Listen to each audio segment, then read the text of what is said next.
Josie, come. Good girl. Nice, good girl. This is about so much more than physical commands, right? This is mental. It is so hard for her to follow human direction, and that's really what we are getting her used to. She's almost at her 3-week mark. So we've got 2 more weeks to pattern this, which, I mean, really, she's right on track. Wouldn't you agree? Oh, yeah. For anyone who might be watching this video and not know her history, her owners have had her since June. They described her as sort of a Jekyll and Hyde. Either she was laying down sleeping or she had a crazy side to her where it was just crazy barking, following them everywhere. She's gonna get a correction here because remember, Josh told her to stay. So we're really patterning in that down as a coping skill. Not listening, jumping all over them. They never could get her to listen to them at all. But really what sent her here, the breaking point was a really bad fight between her and her housemate. One of them was on the couch next to the owner. Josie approached. They aren't sure who started the fight, but next thing they know, both dogs were really, really badly fighting. Owners got bitten up trying to break it up. So when something like that happens, it's a good idea to go back to the basics, back to structure, stop the freedom all over the house, free access to all resources, couches, space, bones, food, people, doors.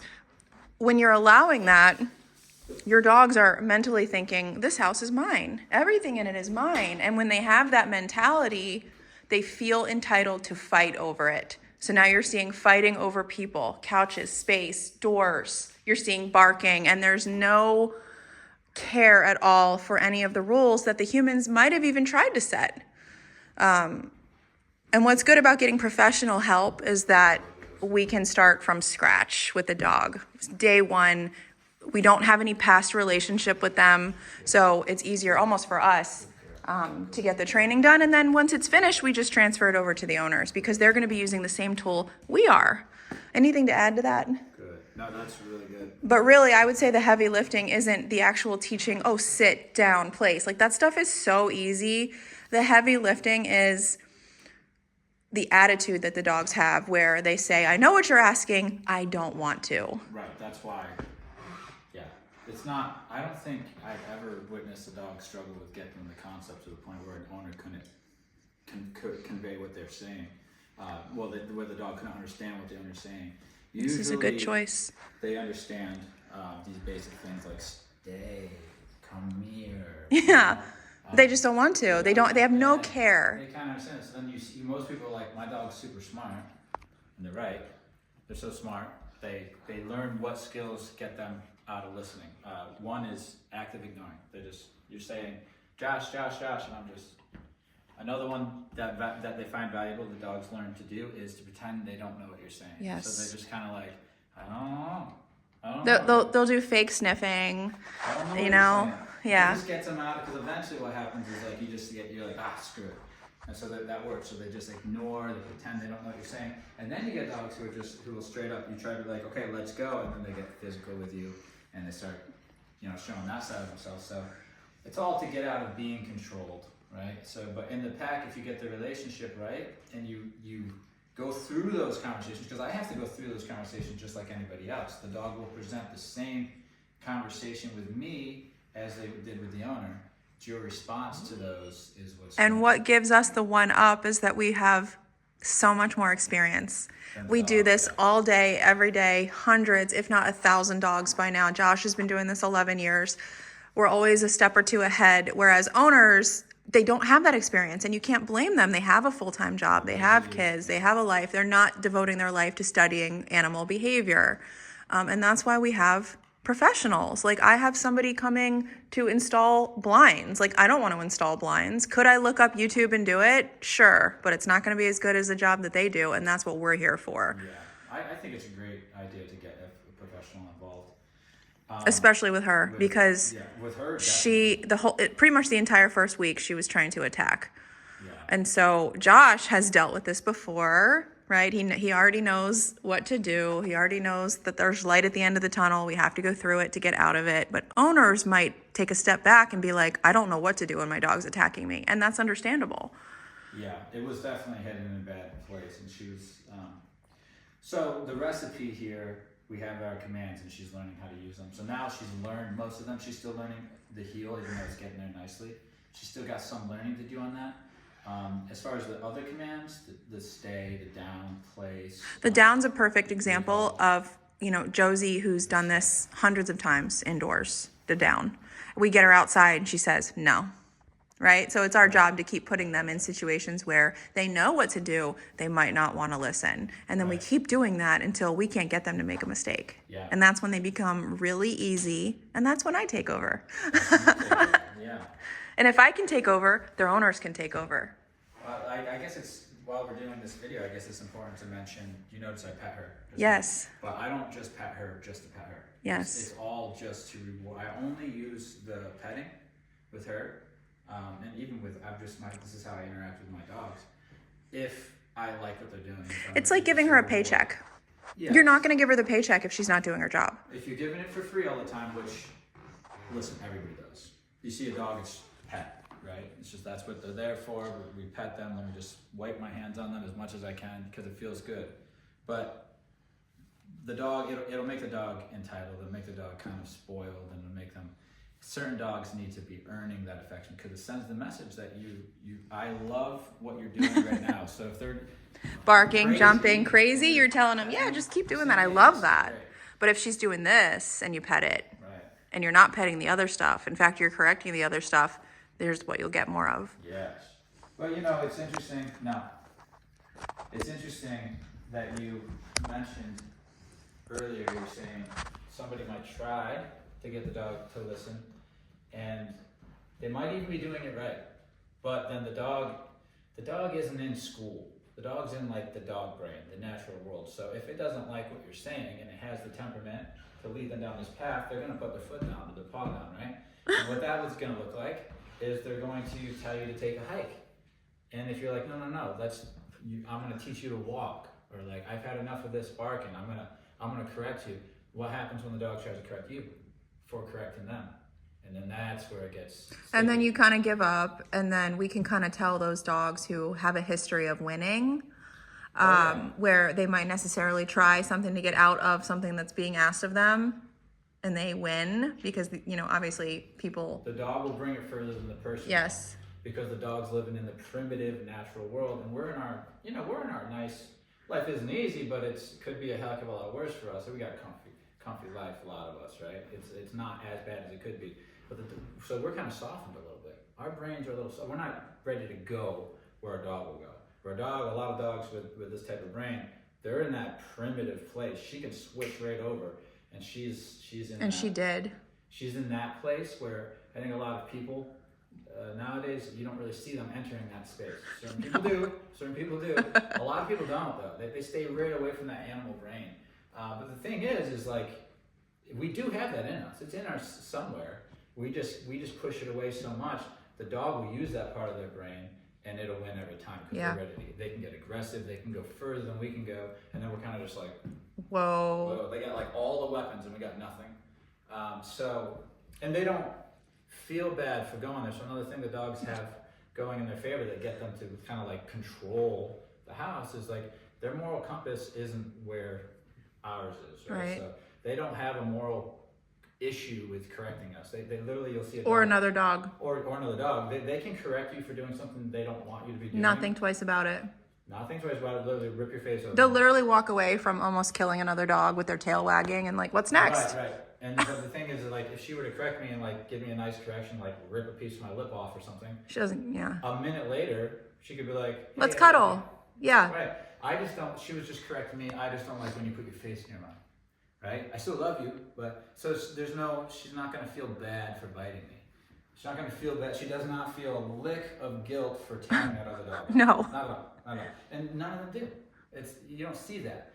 With us, we have that, right? We're like, oh, I want to correct her, but morally, I don't know if I should be punishing her because she's cute and she's a dog, and you don't want to punish your dog, right? I mean, we all know how that is. So she might be afraid of me.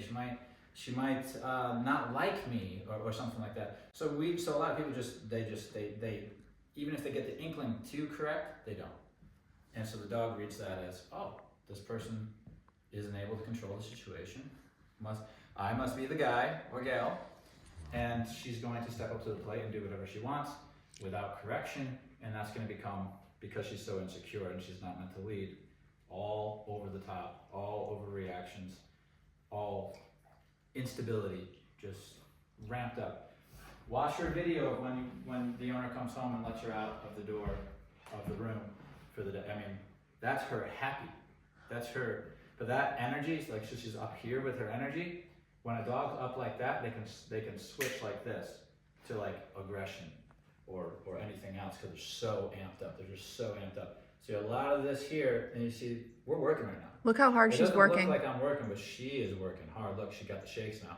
Explain the shakes real quick, because a lot of people think, know the shakes are? Yeah, go ahead. The shakes are self-control. She is working so hard right now to just hold herself there because she's so used to being crazy, barking, jumping, walking around at her own free will, that this training is so new to her. It's the old association to being in a living room, in a house, around people, versus the new expectation, which is what we've set for her over the past 3 weeks. When the old association and the new expectations meet, this is what you get.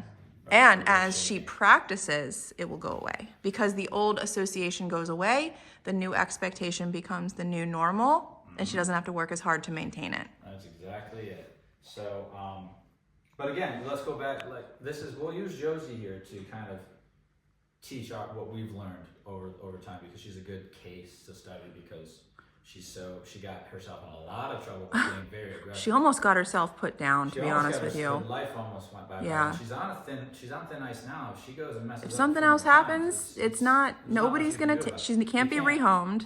You don't want to give somebody else a problem of this intensity. No. This is serious stuff. So, okay, so she's in her down, right? She's staying here. I'm working. I'm just talking to you guys, but I'm working. This is new to her. The shaking comes up. Start to see this, right? Which we see a lot when a dog's overcoming. Rehab. They're literally, yes, they're literally self-regulating themselves. So she's doing what I want her to do, and she's fighting impulse. So she's right, and that'll go away. But what will happen? My point is that someone might see this and then say, "Oh, stop! She's shaking. She's not happy. She's not comfortable. Stop what you're doing. This isn't fair." Or whatever the emotions come up. Remember what I just said. She don't have any of that. I could be sitting here. She could have nipped me in the face, left me bleeding. I could be sitting here crying. She doesn't care. She's not gonna care, right? It's not. That doesn't make her a bad dog. She's just a dog. This is dog 101, right? Not that we don't have a bond. We do have a bond. Look, she can't keep her eyes off you. We enjoy each other's company. She enjoys me. She went out in the yard. She wanted to play with me. She sees me as family now.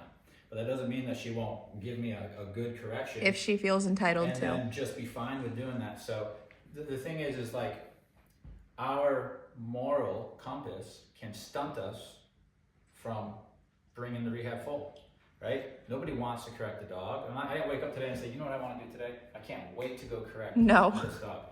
But if I don't, put myself in the natural world, get out of that mentality when I need to, go to where she lives, in the natural world, where the wolves live, where the turkeys live, the bears live, where all the animals live, where it's like, if I don't like something and we're in a pack, I have to correct it. If I do like it, I'll show her I like it. If I don't start to lead and get over the fact that I'm going to have to correct her, and she's not going to enjoy when I correct her, but it's tough love. I'm doing for you what's best for you, even though it's not fun for me. That's love, right? That's what love is. Love isn't, I'm not going to punish you, I'm not going to correct you, I'm not going to tell you when you're doing things wrong because I don't want to upset you because I love you. That doesn't sound right? It's not love. Love is, I'm going to do what's best for you, even though it's not fun for either of us, but I know in the long run, it's going to be what's going to make you the healthiest and keep you alive. That's real love. And that sucks for me as well, as the owner or as anybody who's taking But it's a responsibility you take on when you get a pet. I have to get up off the couch when I just had a hard day of work and I have to go deal with something, or I have to make sure that she's not listening, I have to follow through. It's because people don't follow through. People will see the dog doing something and say, knock it off. Even if the dog stops or not, that's it. Back to what I'm doing. Back to my phone. Back to it's a responsibility where it has to be put first. If you're leading, if the dog doesn't listen, and giving you a hard time, now I have to follow through to make sure I get that, right? If I tell the dog to do something they don't, now I have to follow through and make sure I get that. If I don't like your vibe right now, I'm gonna have to correct and follow through until I get what I want. So we're going in, this is a long video, but the state of mind, look she at that. needs to be calm and compliant in my presence towards me, like another pack member who's trying to take the lead. If she leaves that calm place, she could still be in her down. It's not all about the commands. She could be in a down, a sit, whining, calm place, and she could just be like, energy, right? That high energy. I'm gonna correct that because I want calm. There's a state of mind that I like. It's that calm and compliant, right? You've heard it before. Calm is the. And then you have a buffer between, if something were to happen, you do have a buffer. Yes, you do, because that adrenaline spike's going to take some time. You're going to see a loading process. You're going to see the dog see the environmental trigger, that whatever it may be, another dog, a person, a squirrel, whatever it may be, and you're going to see them start to load, and in that moment you can say, no, snap them out of it. Safety, good. But if they're already up here, they're just going to see the thing and just won't. They're already loaded up. They're ready to go. And if they're living there, they become neurotic. All right? They live there. I'm excited until I'm tired, and now I'm chill. Batteries recharged. I'm back to this, and then I'm tired, so I chill. But then I'm back to this. That's not any way to live with a dog. This is the default. Calm, compliant state of mind, just like this. This is her expectation of where she needs to live in her brain. The exception is every now and then we're going to raise our energy and go play, go on a hike, go play with the other dogs. But that's the rarity. That happens here and there. The default is this. That's what we're training the brain. Before, the default is, and then here and there, I'm calm because I'm tired. That's going to create some very bad patterns in the brain, very bad responses to these things in the environment, such as people coming to the door, walking by another dog and having confrontation, seeing a squirrel, like being told, trying to domesticate her when she's like that. It's dangerous. It's dangerous. She was dangerous for me. She was a danger to herself. She was a danger to the other dogs. So, but now she's on the right path. She's heading in the right direction, and it's going to very much be routine-based going home.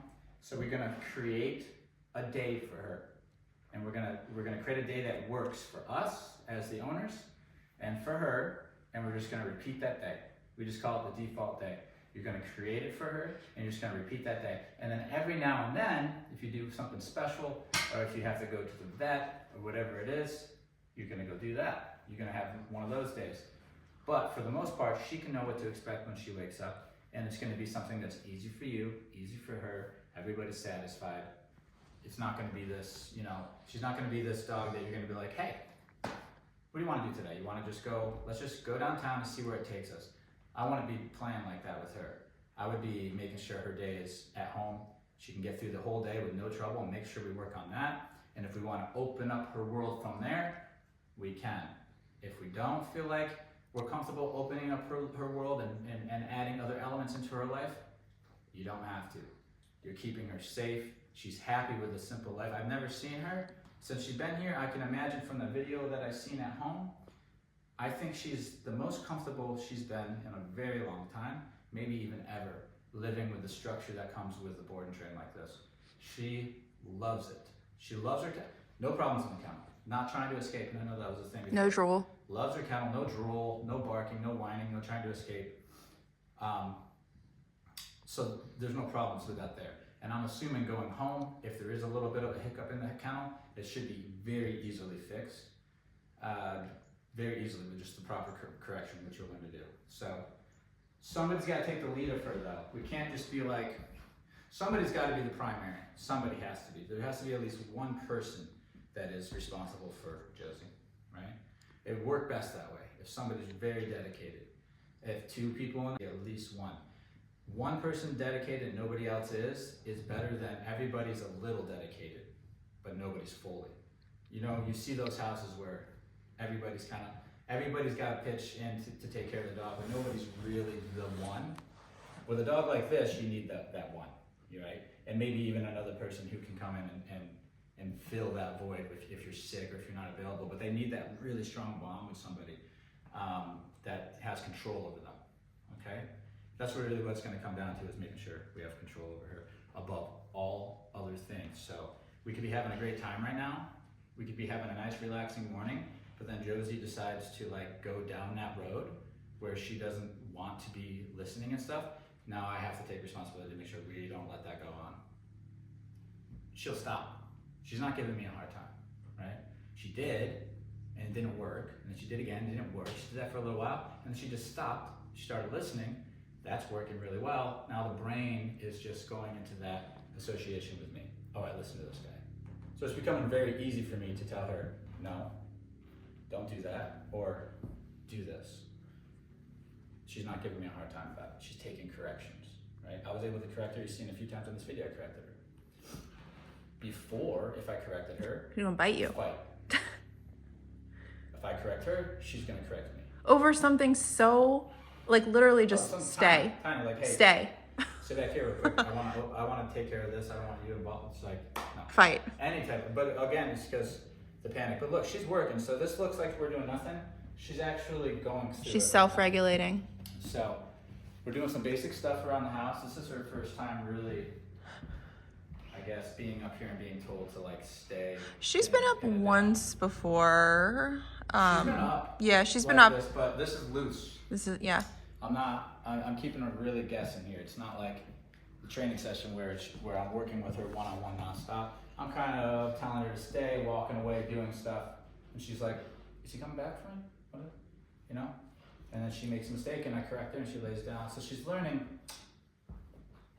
that her move, she's not allowed to just get up and move around the house. First thing she did when she came up here was went straight to the couch and jumped on. I know. And then immediately, right at home. The first thing I did was corrected her for jumping on the couch. She got right off the couch, came over to me. I told her to go to the place bed. So in that 30 seconds of her being up here, she came and jumped on the couch, got corrected, got sent to place. I can almost guarantee you that tomorrow now, when I bring her up here, she won't jump on the couch. Say, nope, that didn't work. She'll probably go straight to the bed. Yeah. Right, because we're repatterning. Right?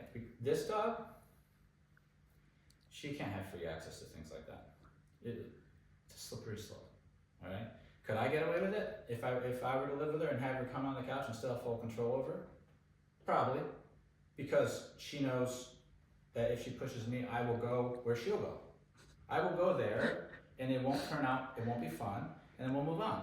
And she won't want to go there again, right? But if she goes like this and goes, I don't think they'll go there. Ooh, now we're in trouble. So I won't even mess with it. I won't even mess with giving her the high value of the couch. I would use that as an opportunity to say, this is my couch, you're on the place bed, or you're laying down on the floor. That gives you the sense, it gives her the sense that you are higher up in the hierarchy, because you have access to what everybody wants is the couch. The couch. Right? If you say no to that, because you have the collar, The couch is pretty awesome. she's going to see you as higher up, right? Because everybody wants that couch. She wants that couch, but you're not allowing her to have it. You're sitting on it though. Ooh, they must be, right? If you offer her up, she's going to see you as equal. I still wouldn't do that. I would not. This is why I'm saying I wouldn't do it. Yep. She's going to see you as equal, and that means she's more likely to chime Feel in obligated and to tell correct her you. opinion. Yep. She's going to say her opinion, and then if you're not ready to deal with her saying her opinion, which could involve you correcting her and her correcting you back, she's going to win that one, and now we went backwards. Yep. And now so, but if she gets on the couch by accident, right? You didn't offer, she gets on.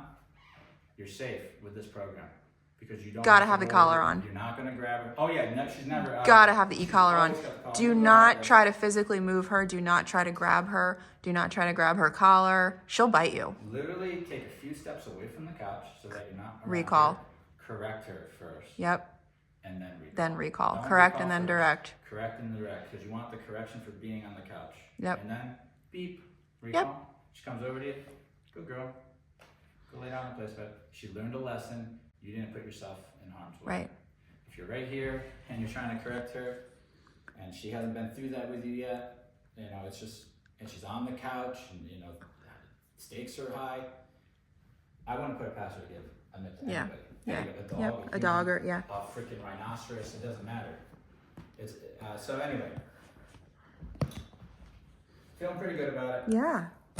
Break. Good job, Josie. Good girl. Tests here. Open door, no running out. She just assumes.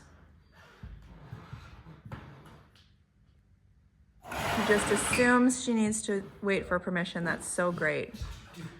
Dude, just work on that impulse. Yeah, the eye contact she gives you is really. It's really good. It's really good. She It's like life and death for her. She definitely sees me as the leader, which is making things a lot easier. Good girl. Great. Good girl. No leash. Right through the threshold. Off leash in our front yard. Wow. Little potty break. A little fresh air. It's really cold out. No running away. Staying close naturally. She's going to come back in. It's going to be the same exact thing going back in the threshold. She can't just rush through. Always wait for permission. Love it. And you know what? She's the type of dog, she's got that brain where she wants that pattern. So now that I've patterned that in to wait at the threshold, sometimes I'll even forget, and she's still. Yeah, I know. You didn't say break. You didn't say break, so I can't. She's like programming a computer, really. Right. It's that shepherd in there, right? So now she's like. What do I do? A lot. She's Yep. looking at me and said, where do I go? What do I do? Those moments. You hear that little whine? Big. Whine, maybe. So Yawn, subtle. Maybe. Yeah. I don't know. I didn't catch it. I mean, I heard something, but I seen a. Yeah, it could be Could've been a yawn. Could have been a whine. We'll see. We'll hang in this situation. So now she's in limbo. Right now, this is a. I mean, I could come right over and put her in. Did you see anything yet? I heard. Is that a whine? Okay, good. It's because she's in limbo. Right. What does that mean? She's not sure what to do. I haven't given her a correction, but there's things she's not allowed to do. She could go and get on that couch. I'm not stopping her. She's going to get corrected and told to get off. She could go walk around and start sniffing around the door and see if she's going to get corrected. She could walk away into the kitchen. She's going to get corrected. But I haven't told her what to do. So she sits. Good choice. She does what she knows is safe. She's trying, what is it that he wants? It has a reward history. Good. Oh, he likes this. Okay. Oh, he likes this. He likes when I lay down. He doesn't like when I'm like, I'm bored. I'm going to go see what's in the kitchen. No. No. You know what? I haven't been in this corner in a while. No. So they're not allowed to just pick up and She's doing what she knows we like. I love that. Reward history. That's not free. No. Good. I didn't just lavish on her for no reason when she came to the door. Oh, could you, I wait for those pets, right? She makes a good choice. Good. And so she's almost getting very much, I almost use the word addicted, but that's not the right word, but she really, really wants to please me. I can see that she's enjoying that when I And it's only meaningful because she has the contrast of not pleasing you and what happens then. That's right. You need that contrast, otherwise it doesn't mean anything. Yeah. I could pet her all day when she first got here. She doesn't Didn't care. have any influence. Now, because we have the contrast that you said, where I also am the guy who can punish, correct, but when I go to reward, because I can do that, it feels even, oh, this is nice. And then, one further, she's operant now to that, so she understands her behavior affects my response. That's a big deal. Her choices is going to affect how I respond to her. So she's really thinking, all right. And plus, we're the ones that feed her. We're the ones that let her out. You can really become like, they'll put you on a pedestal eventually. If you do everything through the eyes of the pack and you're trying to become leader. Eventually, like my dog here, Reagan, just like, he thinks before he acts and he looks at me. That's what you want to create. They truly see you as above. If something were to go wrong in the environment, a fire, somebody weird and strange at the door, something feels maybe even dangerous in the environment, they'll feel that and they'll look at you, what do we do? You know what I mean? Life-saving. And that goes to even mild situations where there is no danger, but they're a little concerned. Knock, knock, knock. It's just the mailman, but somebody's knocking at the door. Instead of responding, they look at you. What do I do? Right? And in those moments, say, "Good for looking at me. Good." If they bypass me and they're like, I'll go deal with this, run to the door, they're corrected for that because they're trying to leave. No. They lead and they have no idea what to do. No, it's a human's world, right? We're not living. If we were living with wolves, and I couldn't survive on my own, but the wolves were You'd follow taking them. care of me. They were leaving me little scraps of meat. You tell me what to do. Yep. I will do what you guys want me to do, right? Because you know how to live out here. Right? In the human world, you're just gonna get us all in trouble. At the very least, the neighbors are gonna be annoyed with us because you're barking all the time and you're a nuisance. At the very worst, you're gonna get us lawsuits and possibly get yourself put down because you're being that bad in the environment. Barking, biting, not listening. This is all leading to getting hit by cars, getting into dog fights, all this stuff. Killing cats, it happens every day. It's probably happening right now. So, you see what that happened there? No limbo. Of course, somebody didn't come in and put her on place, but just that holding still for that second. There was a couple whines, which I hadn't heard in a long time. It's the German Shepherd in her. Keeping her It's such a shepherd thing to do. working in these sessions. I'm usually like one-on-one, and I'm telling her what to do. She's learning. Right now, it's more like, Hey, what are you going to do on your own? there's a lot of learning what not to do, and then using the coping skills. This is a big part of our program. All right, good. So I like what she's doing, but look, all eyes on me. She's like, where am I supposed to be doing it now? I could tell her to stay there. I could tell her to take a hike. I could tell her to go to the place that, Josie. Right? Good girl. This is Nice. the pattern I want for her. I want her to go do something, potty break, back into the place, or the kennel, whatever one. Go potty break or whatever we're doing, walk, whatever we're doing. Okay, come back in, rest. You want that brain to be doing that. Either on the place bed or in the kennel. All right, good. Nice job. Look at her mind. Look at Beautiful. That brain. Look at that stable brain. That's nice. She's not going to be dangerous in that state. Good. Good girl, Joe. Nice job.